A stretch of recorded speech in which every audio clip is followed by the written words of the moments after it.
রাসূলের ঘটনাবহুল জিন্দেগীর হাদিসের সহজ তরজমা করে আলোচনার শেষ টানব।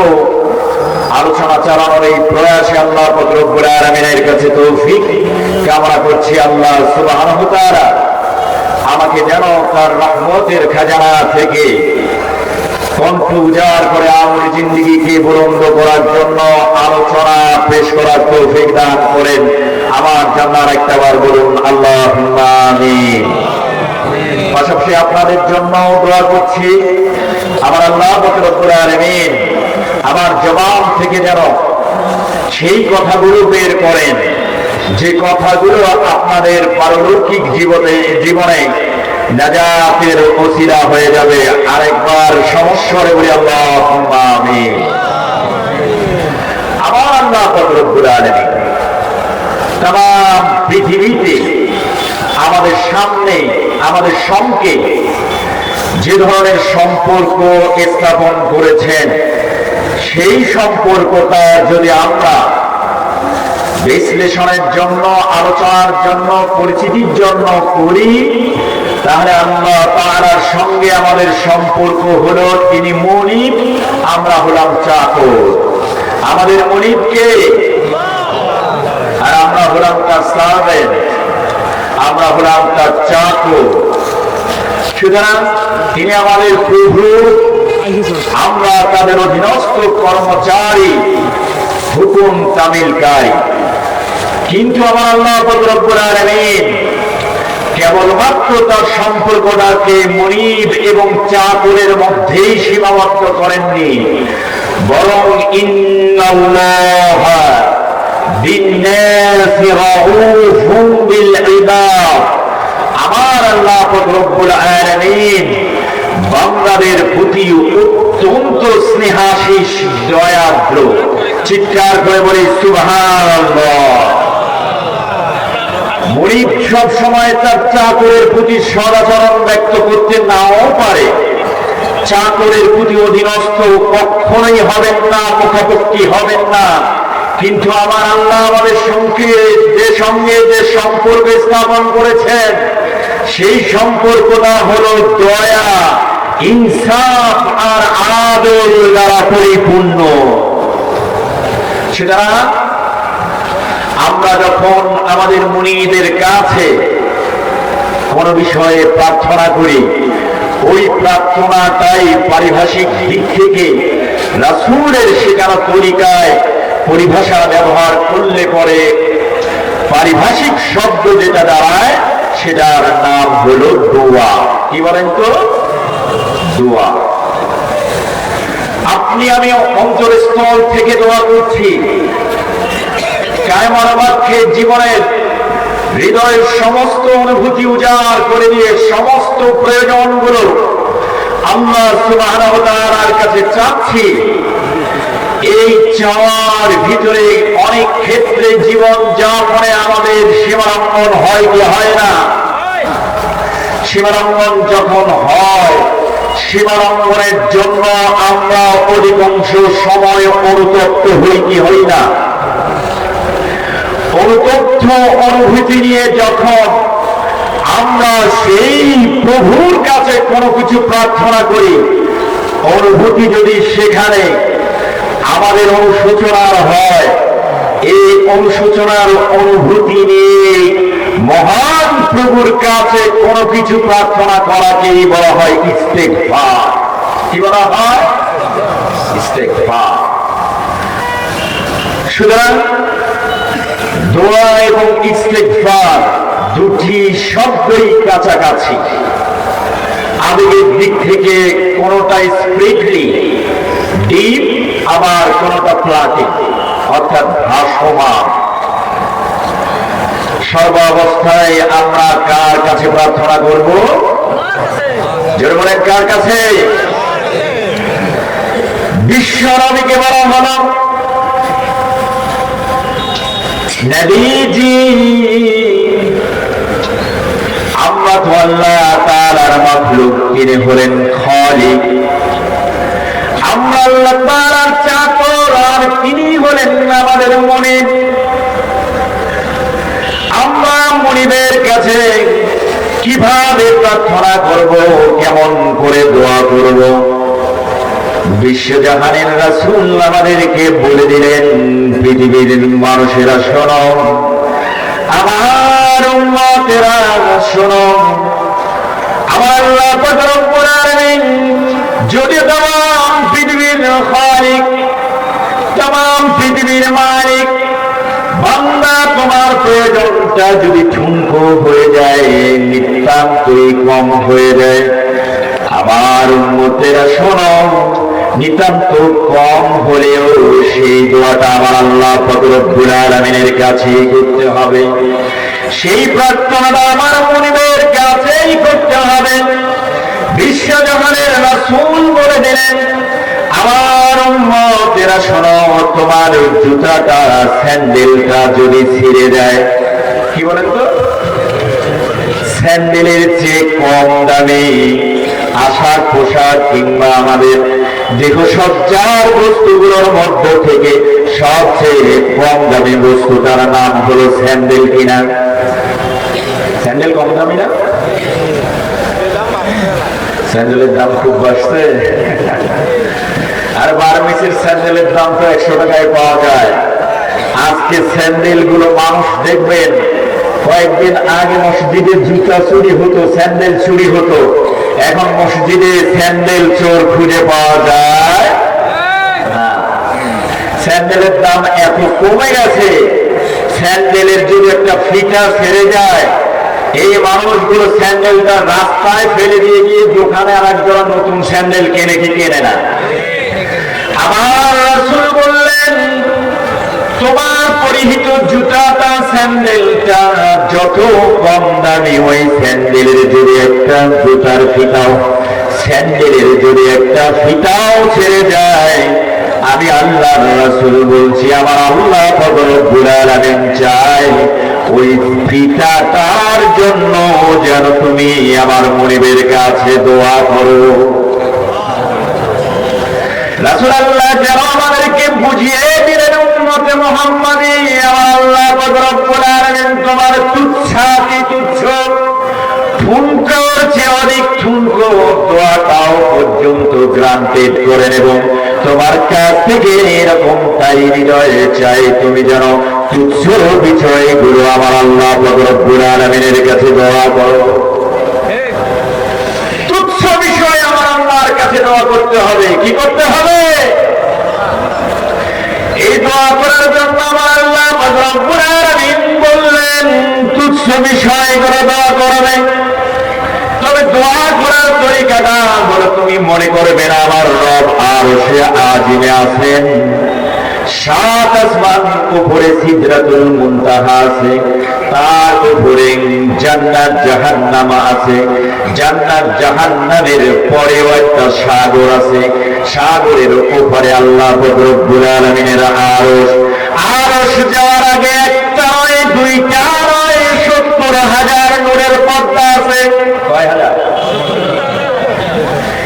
এত 70,000 নূরের পর্দা, একটা থেকে আর একটা ডিফারেন্সি অনেক দূর পর্যন্ত, একটা থেকে আর একটা ডেস্টিনেশন অনেক দূর, একটা থেকে আর একটার দূরত্ব অনেক, 70,000 যদি হয়ে যায়, 7 তবক আসমান ভেদ করে আমার আল্লাহ পাক রব্বুল আলামিন কেমন করে আমার দোয়াটা শুনবেন। আমার যুবক ভাইরা, হয়তো মনে হয় চোখে কোনদিন রাসূলকে দেখলাম না, চোখে কখনো আমার আল্লাহকে অনুভব করিলাম, দৃষ্টিতে কখনো ধরা পড়ল না, সেন্স দিয়ে অনুভব করলাম না, কেমন করে তিনি আমাদের স্যান্ডেলের ফিতা ছিঁড়ে গেলেও পরে প্রার্থনাটা শুনবে। কি আশ্চর্য হওয়ার বিষয় নয়? আমার আল্লাহর সামনে এমন করে কোন যুবক যখন প্রশ্ন করবেন, কোন জ্ঞানী যখন প্রশ্ন করবে, আমার আল্লাহ পাক রব্বুল আলামিন জানিয়ে দিচ্ছেন, রে পৃথিবীর মানুষগুলো শোনো, ওয়ানাহানু আকরাবু ইলাইহি মিন হাবলিল ওয়ারিদ।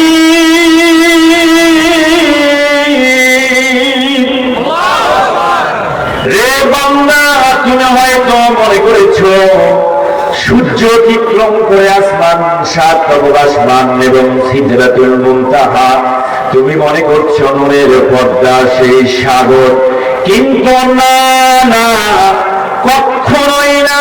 ওয়া নাহনু আকরাবু ইলাইহি মিন হাবলিল ওয়ারিদ।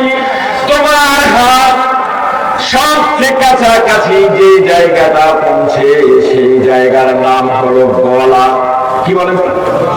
গলাটা হাত পৌঁছাতে খুব দূর পাওয়া যায় নাকি কোটা লাগা লাগে? আমার আল্লাহ বলছেন ওয়া নাহনু আকরাবু ইলাইহি মিন হাবলিল ওয়ারিদ। কথা বলার সময় আমাদের এই রগটা টান করে কি করে না? হাতটা খুব সহজে গলায় যায় কি যায় না? আমার আল্লাহ বলেন তোমাদের এই শাহরগ যেটা রয়েছে, জিব্রা অবস্থিত যে রগটা রয়েছে, আমি আল্লাহ পাক রব্বুল আলামিন তোমাদের এতটাই কাছাকাছি যে তোমাদের রগটাও দূরে। আমি আল্লাহ ওয়া নাহনু আকরাবু ইলাইহি মিন হাবলিল ওয়ারিদ। তোমাদের গলার রগের চেয়ে তোমাদের কাছাকাছি। সুতরাং আমার বন্ধু মুসলমান ভাইয়েরা, জুতার ফিতা ছিঁড়ে গেছে, প্রার্থনা করতে হবে কার কাছে? আল্লাহ এসে থাকেন, কিন্তু তার ক্ষমতা দিয়ে আমাদের এতটা কাছাকাছি। আল্লাহ তার কুরআনুল কারীমের 50 নম্বর সূরা সূরা কাফের ভিতরে বর্ণনা করে দিলেন। আমরা এবারে বিশ্ব নবীকে বলি, ইয়া রাসূলুল্লাহ, আমাদের কি বলবেন? আমার আল্লাহ পাক রব্বুল আলামিন আমাদের জন্য কেমন করে আমাদের দোয়াগুলোর সাড়া দিয়ে থাকেন। আমার আল্লাহ পবিত্র কুরআনুল কারীমের ভিতরে স্পষ্ট বলে দিয়েছেন, ফাযকুরুনি, সবাই বলি আযকুরুকুম ওয়াশকুরুলি ওয়া লা তাকফুরুন। আমার আল্লাহ বললেন ফাযকুরুনি, বান্দারে তুমি এই জিকির মানে হলো দোয়া। ফাযকুরুনি মানে কি? তোমরা আমাকে আমার কাছে দোয়া করো। তোমরা কি করো? আমার কাছে ফাযকুরুনি, তোমরা আমার জিকির করো, আমার কাছে দোয়া করো। আযকুরুকুম, আমি আল্লাহ পাক রব্বুল আলামিন তোমাদের দোয়া কবুল করে নেব, তোমাদেরকে স্মরণে রাখবো। চিৎকার করে বলেন সুবহান। রাসূলুল্লাহ বললেন, আমার আল্লাহ তাআলা পবিত্র কুরআনুল কারীমের ভিতরে বললেন, ফাযকুরুনি, রে বান্দা, তোমার জিন্দেগি যাপন করতে গিয়ে জীবনের প্রত্যেকটা মুহূর্তে পরতে প্রত্যেকটা মন্থনে আমি আল্লাহ পাক রব্বুল আলামিনের জিকির করো, আমি আল্লাহ তাআলার কাছে দোয়া করো। আমি আল্লাহ পাক রব্বুল আলামিন তোমাদের দোয়ায় সাড়া দিয়ে তোমাদের দোয়াগুলোকে কবুল করে নেওয়ার দায়িত্ব গ্রহণ করে নিলাম। ওয়াশকুরুনি, খবরদার হেরাম দেখিয়ে দোয়া করবা না। কখনো এমন চিন্তা করে দোয়া করবা না, আল্লাহ তোমার কাছে দোয়া করি, তোমার কাছে প্রার্থনা করি, তামাম চোখের পানিগুলো শুকিয়ে দোয়া করলাম, কিন্তু দোয়ার কোনো ফল পেলাম না। আল্লাহ আমার দোয়া কেন কবুলই হয় না? আল্লাহ আমার দিকে কেন দেখে না? ওয়াশকুরুনি, আমার আল্লাহ পাক রব্বুল আলামিন বলছেন, রে পৃথিবীর মানুষগুলো, ওয়াশকুরুনি, তোমরা আমার কৃতজ্ঞতা জ্ঞাপন করো। আমি যে দোয়া কবুল করে সেই চিন্তায়, সেই বিশ্বাসের উপর তোমার মূল্যবোধ গড়িয়ে তোলো, তোমার মূল্যবোধের ভিত্তি গড়ে তোলো। ওয়ালা তাকফুরুন, খবরদার, আমি আল্লাহ দোয়া কবুল করি না এবং চিন্তাও তোমাদের দিমাগে নিয়ে আসা চলবে না। ওয়ালা তাকফুরুন, আমি আল্লাহ দোয়া কবুল করি না এমনটা তোমরা মনে করো না। সুতরাং বিশ্ব নবীকে বলা হলো, ইয়া রাসূলুল্লাহ, আমরা যদি দোয়া করি আর আমার আল্লাহ যদি সেটা পূরণ করতেই থাকে, তাহলে আল্লাহ কি আমাদের সবার দোয়াগুলোকে পূরণ করে দিতে পারবেন? কি আল্লাহ পারবেন?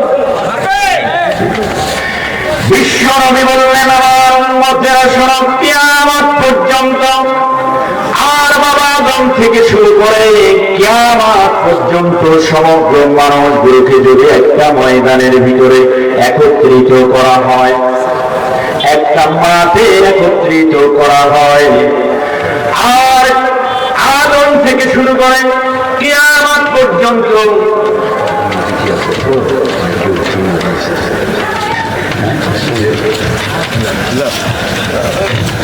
হ্যালো হ্যালো মাইকে